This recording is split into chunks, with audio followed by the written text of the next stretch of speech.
Bonsoir à tous. Bonsoir de la part de la Fédération haïtienne de football.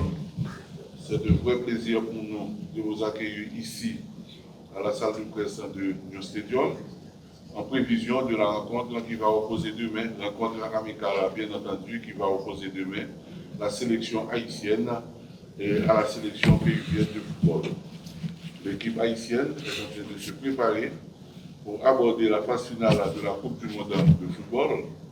Nos Grenadiers vont jouer leur dernière rencontre de préparation après celle de mardi dernier, victorieuse face à la Nouvelle-Zélande, 4-0.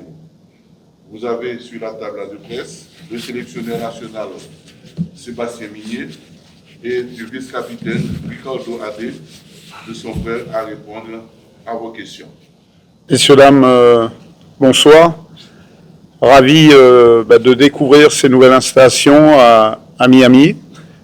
Je vous vois aussi nombreux que lors de la précédente conférence de presse. J'espère que c'est de bon augure avant le match de demain et qu'on aura encore une grande ferveur autour de cet événement. C'était un grand plaisir de participer à cette première rencontre contre la Nouvelle-Zélande. Au-delà du résultat, l'atmosphère observée à l'intérieur du stade, j'espère pour mes joueurs que ce sera la même chose demain.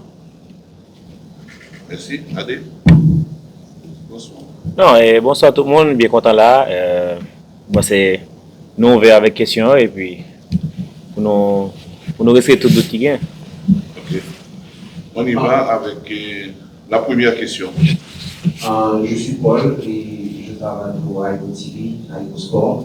Tout d'abord, je vous félicite pour la victoire de 4-0, la victoire nationale face à la Nouvelle-Zélande. Maintenant, j'ai des questions pour toi, coach, et une question pour toi, Adé. Tout d'abord, on a écrasé la Nouvelle-Zélande 4-0. Quelles leçons avez-vous tirées de ce match? On a joué avec un système de deux attaquants.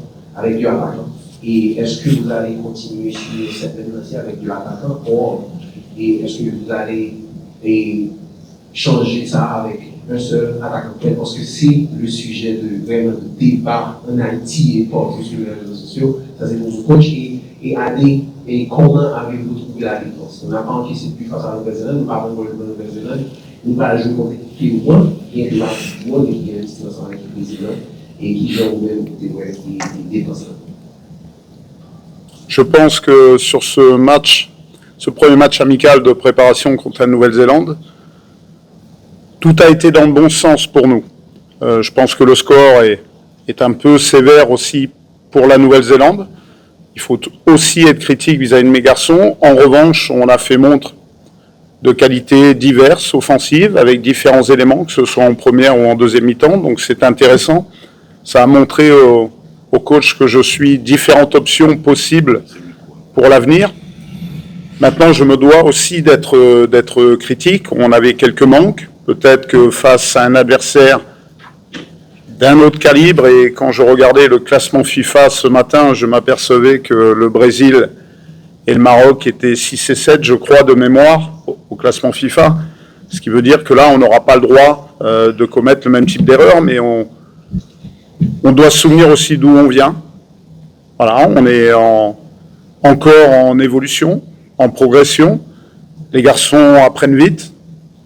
Je crois qu'on l'a démontré lors de ce match, mais on a encore des petites erreurs à gommer. Tout n'est pas abouti. Quant à l'animation, quant au système de jeu employé, je sais qu'il y avait beaucoup de commentaires au moment où j'ai délivré la compo. Mes dirigeants étaient aussi soucieux à ce niveau-là. Ce qui compte, c'est pas tant le système de jeu, c'est l'animation qu'on fait du système. Voilà, que l'on joue à 2, 3 attaquants offensivement. Tous les buts sont passés par les côtés, les 4 buts, parfois partis de derrière, que ce soit à l'initiative de Martin, parfois sur des récupérations un petit peu plus hautes et où on finissait plein axe. Ce qui compte réellement, c'est l'animation du système, et je dirais que le 4-4-2 observé l'est surtout quand on n'a pas le ballon sur les tâches défensives, où là on doit se restructurer. Mais après, j'ai pleinement confiance en mes garçons, et ce que je leur demande, c'est justement de se déconstruire quand on a le ballon, de manière à perturber les adversaires. Donc quant au système de jeu utilisé demain, vous l'observerez demain. Je vais évidemment pas vous donner plus d'indications. Ça reste des matchs de préparation. On va peut-être aussi essayer des choses. Voilà. Voir des associations peut-être aussi nouvelles, de manière à ce que j'ai encore un peu plus d'éléments de réponse et que je puisse faire les meilleurs choix possibles pour le 13 juin contre l'Écosse. Merci. Adé, vous répondez? Ouais, c'est ça. Et moi, je dis bonsoir et merci pour la question. Et déjà, c'est félicitations avec le groupe là. Parce que normalement, les gens parlent de défense d'équipe pas prendre goal, il y a toujours une défense. Au centre de l'an, c'est défenseur central ou bien latéral droit, tout ça. Mais après, je pense que c'est un travail collectif qui fait. C'est toute l'équipe là qui te répond présent. Et je pense que c'est un bon bagage pour le groupe là parce que la c'est moral non et parce que nous connaissons pas quel bail à préparer, nous prenons un niveau qui exige en pile et dans la match préparation tout le temps nous avons fait de bonnes prestations, belles victoires tout ça et Québec a joué 0 goal, il tape toujours beau pour nous. L'essentiel là parce que c'est esprit positif là, c'est ça qui fait pendant le match football là, c'est gens équipe la travail, c'est ça qui est important pour nous. Merci. On va enchaîner avec la nouvelle question. Une seule question, s'il vous plaît, pas intervenir. Une seule question. Bonjour coach. Bonjour. Félicitations pour Jean-Adé. Vous allez jouer face à la Nouvelle-Zélande, alors c'est Sportvason Info. Vous allez jouer face au Pérou avec un style différent que la Nouvelle-Zélande. Alors, quels seraient vos objectifs pour ce match et avez-vous tiré des leçons du match de Nouvelle-Zélande qui pourraient être utiles pour le match face au Pérou? Allez, ou jouer dans un style Une seule question, s'il vous plaît, ça va, merci. Une seule question, il faut donner la chance aux autres. Adé va vous répondre. Merci. Je vais répondre et Adé aura peut-être un complément à donner. C'est à vous, coach, la question. À vous? Oui. Très bien, allez-y. Du coup, tu m'as fait perdre le fil de la question. Les enseignements du match de la Nouvelle-Zélande, évidemment, il y en a toujours, d'un match à l'autre. Comme je vous le disais, on est critique, ce sont des matchs de préparation, donc on essaye de gommer ou d'éveiller les joueurs sur les erreurs de positionnement parfois qu'on a pu avoir, comment on réglerait telle ou telle situation, de manière à ce que on corrige peut-être ça sur le terrain de manière un petit peu plus rapidement ou qu'on évite les types de problèmes rencontrés. Voilà. Ensuite, quand on rentre sur un terrain, ça reste des matchs de préparation à la Coupe du Monde, mais à chaque fois que l'on rentre sur un terrain et à la tête d'une équipe nationale, et en l'occurrence Haïti, c'est pour essayer de remporter le match. Ça reste un jeu, il y a un vainqueur à l'issue, et quel que soit l'adversaire rencontré, que ce soit le Brésil ou autre, excepté dans une certaine mesure si à un moment donné, un point de match nul est nécessaire pour obtenir une qualification. Là, il peut y avoir des ajustements, mais je demanderai dans tous les cas à chaque fois à mes garçons de s'investir de manière à essayer de remporter le match, quelles que soient les difficultés rencontrées ou l'adversaire rencontré. Voilà, donc ni plus ni moins, ce sera ça demain contre le Pérou, mais en respectant l'adversaire, un adversaire qui est mieux classé que nous au classement FIFA, c'est factuel, c'est une réalité, qui ne joue pas la Coupe du Monde. Et ça peut avoir son importance et son impact, et c'est là où on doit être vigilant, alerter nos garçons. On l'a vu cet après-midi avec l'équipe de France contre la Côte d'Ivoire, l'Espagne contre l'Irak. J'ai quitté le score, c'était match nul, je ne sais pas le score final. Mais ce sont des rencontres où les joueurs font attention aussi. Donc demain, on aura un adversaire qui n'a rien à perdre, des garçons qui quand même ont en ligne de mire une Coupe du Monde qui arrive, qui est le sommet de leur carrière, et peuvent avoir tendance, parfois, peut-être à se protéger et pas aller au-delà de la limite. Simplement, on a un adversaire valeureux, de qualité en face, et si on ne s'investit pas, on rencontrera certaines difficultés pour remporter cette partie. Donc voilà l'enjeu de la partie de demain, et puis que les joueurs me donnent le maximum de réponses pour moi ensuite faire les meilleurs choix possibles. Merci. Good afternoon. My question will be in Spanish for Ricardo. Ricardo, Carmen, una pregunta, por favor. Sí. quiero preguntarte sobre la importancia de este ciclo de preparación aquí en Miami, una ciudad en la que tú conoces muy bien. ¿Cómo te has sentido con el respaldo de la gente, lo que vimos el otro día en el rectangular y además lo que significa enfrentar a una selección como Perú con tanta historia? Buenas tardes. Primero quiero mandar un saludo a toda la gente de Perú y principalmente a Paolo y también a Jesús Preter, que es mi compañero en Liga de Quito. Y nada, yo creo que ese ciclo que estamos teniendo acá en Miami es algo muy, muy lindo, muy importante para el club, porque muchos de los compañeros ya habían terminado sus torneos y la idea era hacer un mini pretemporada para que los jugadores puedan ponerse al día, físicamente a punto, porque sabemos que vamos a jugar una competencia que exige mucho. Jugar una Copa del Mundo es el sueño de todos los futbolistas y yo creo que estamos haciendo un buen trabajo de prepararnos bien. Esos amistosos también es algo que va a darle confianza al grupo y mañana jugar un partido contra Perú, que como dijo el profe hace rato, que en el ranking FIFA están mejor que nosotros y tienen buenos jugadores. También yo creo que es una selección que está haciendo mucho cambio ahora, está en proceso también. Y nada, yo creo que hay que tomar el partido con todo el respeto que merece, el respeto a Perú también, con sus buenos jugadores y mañana que sea un buen espectáculo. Y para volver a esa pregunta que me hiciste, fue muy lindo conectarse con la gente, que hace un buen tiempo nosotros no tenemos esa chance de jugar con la gente. Y el otro día encontrar a esa gente, todos los haitianos del estadio, con esa buena energía positiva para nosotros, es algo muy lindo y ojalá que el día de mañana no sería la excepción, que el estadio estaría lleno de haitianos y también de peruanos también para alentar a su selección.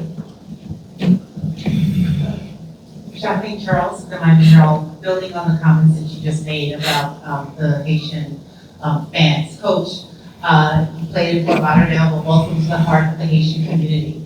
And I'm just wondering, what are you expecting tomorrow? Because it's going to be probably double that in terms of Haitian fans.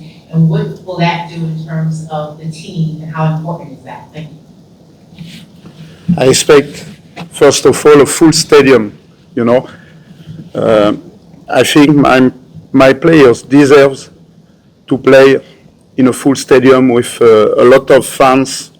It will be a first victory for tomorrow, you know. And after, I'm sure they push my team to give their best.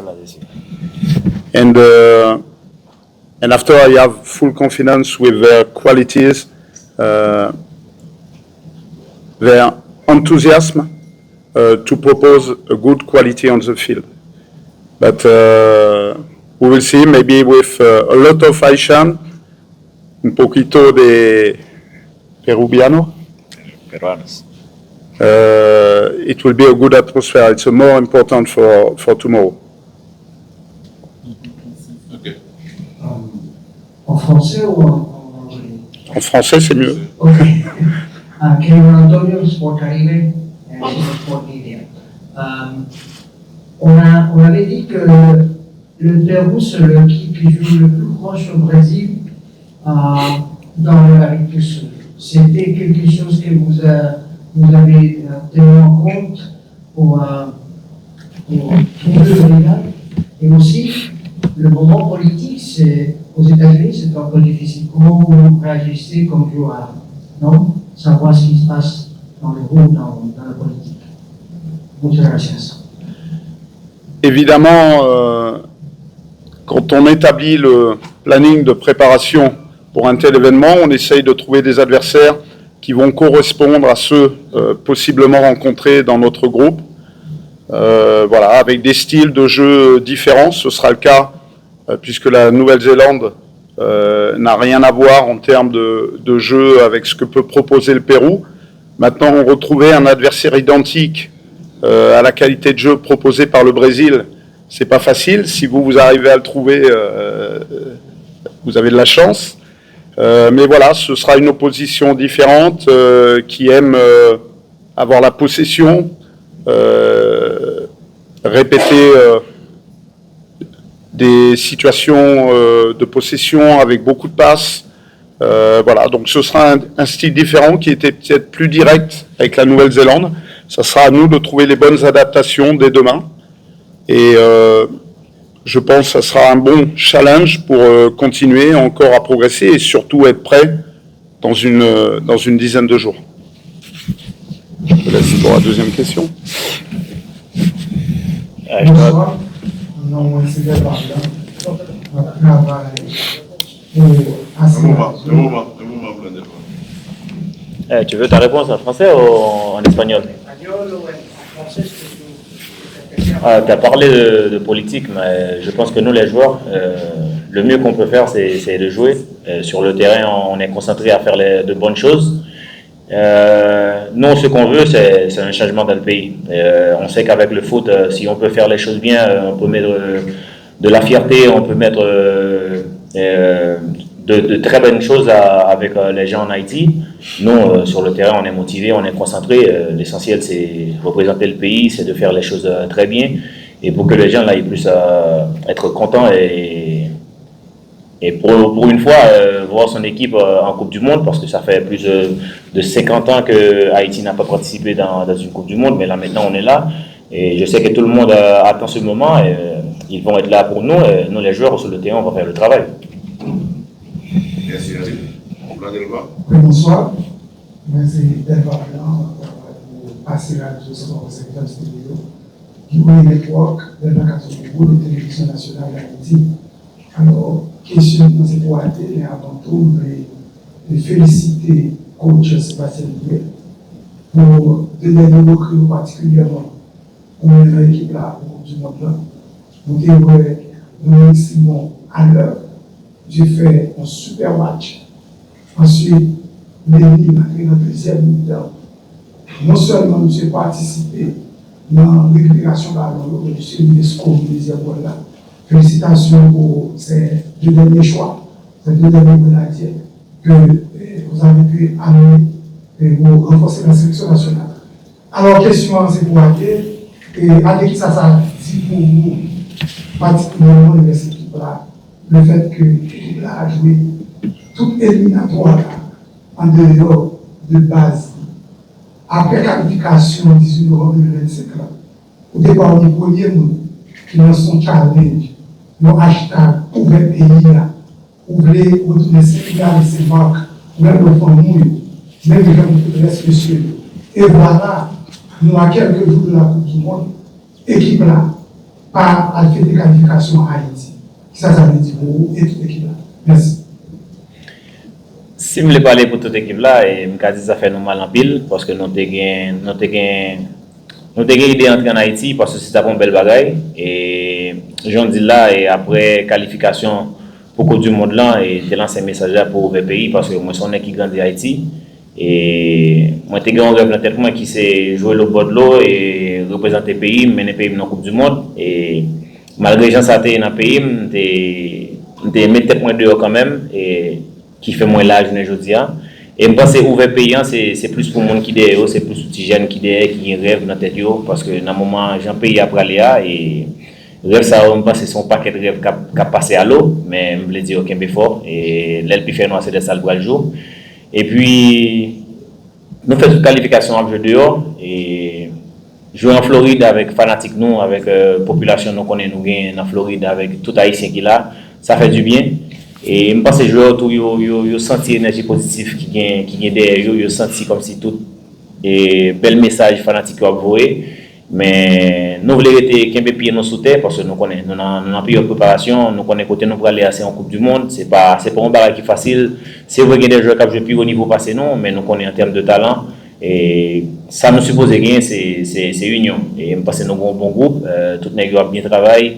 Et nous avons une bonne harmonie dans le groupe là. Je pense que pendant la Coupe du Monde, si nous unis, nous avons un coup. Et l'essentiel là, c'est ça lié. Nous avons ça représenter, nous avons ça pays à dire. Nous avons tristesse qui est dans le pays, nous avons un travail de football. C'est seul moyen qui peut mettre un sourire dans le visage du peuple là. Et puis, pour faire mouvement, aller plus loin toujours, qui s'est ouvert pays, parce que nous avons un paquet de jeunes qui, dans le futur là, qui voulaient, ils ont un cadeau à qui voulaient un Nazon, qui voulaient un Placide. Et nous pas qu'à tuer les rêves jeunes ça. Ça va, Delva. Delva, ça va. Donc, on salue tous les dialogues là, on va nous parler avec le coach Sébastien.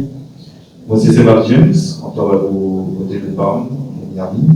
Question pas directement, donc il est venu avec Eduardo Adé. Et donc, les jeunes qui sont en Haïti, on avec, donc il a. Donc, fierté à fait déjà. Nous, on semaine à Coupe du Monde, là. On connaît comment nous satisfait pour nous tirer de bagaille en football. Bon, nous garantit. Jouer au football, en termes de concentration, motivation, comment travailler dans le groupe. Moi, je dis bonsoir et merci pour la question. Et j'aime ça dire tout à l'heure, si je parle pour tout le joueur, c'est que nous connaissons qui ça a représenté, ils vivent toute bagaille à travers de nous-mêmes qui fait en Haïti, qui vivent des moments dans le pays, nous faisons un message à passer. Et nous avons senti ça tout. Ils ont senti comme si le peuple là, malgré toute insécurité gain, toute bouche pas goût gain, depuis une petite victoire faite, nous qui j'ai dans la rue, ils oublient l'insécurité, tout ça. Et concentration là, motivation là, respect pour le pays là, respect pour le drapeau là. Et c'est un bel moment, nous pouvons l'enjoyer, mais avec un peu de responsabilité. Parce que nous connaissons un paquet de monde qui est derrière nous, un paquet de monde qui capte une belle figure dans la Coupe du Monde là. Et nous-mêmes, de côté, nous motiver, nous pouvons faire, nous pouvons battre tous nous-mêmes sur le terrain pour nous représenter le pays. Ok, thanks all. Gracias a todos. Merci tout le monde. Rendez-vous là. Merci bien. Merci beaucoup. Fanatique yo, c'est Bertini Cheriza. Madame Rassoa. Ou dou c'est fanatique boule, ou dou remè boule, ou dou remè tan de boule sur Aibo Sport, ou pas jamais partager. Eh bien, je dis, Madame Rassoa vient parler avec vous. Like, partager, et d'une grande famille Aibo Sport. Rassoa like.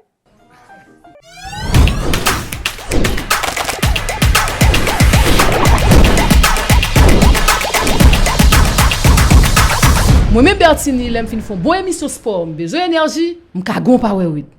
Powerade, posez-vous pour prendre power. Powerade, c'est un produit Coca-Cola. Il fait en Haïti, dans Brasserie La Couronne, dans standard international. Ou besoin Powerade tout côté dans le pays.